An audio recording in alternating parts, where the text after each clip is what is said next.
if people want to have an initiative for a public library of the future, they must confront these freedom issues.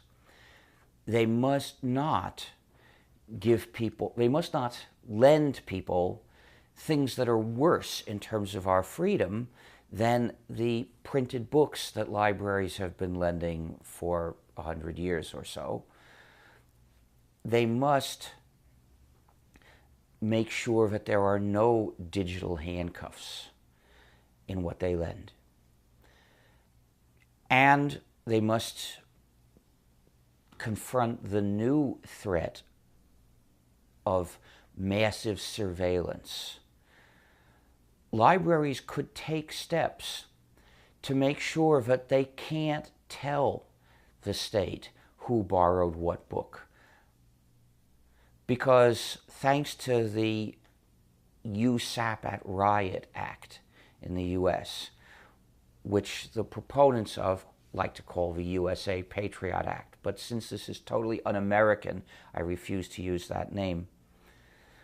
That law enables the FBI to go to one person in an organization, somebody who has access to some data, and say, you're not allowed to tell your boss or anyone, you just have to give us this data. The only defense is if there is no one in the organization, no one in the US who has access to this data. Well, how can you do this? Suppose you send the information to some organization in another country, which says, if the book becomes overdue more than 5 days, we will tell you who borrowed it. But until then, you can't know.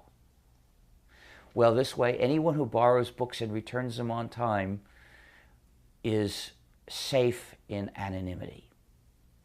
It used to be no real issue, say 40 years ago, that libraries had a record of who had borrowed what book.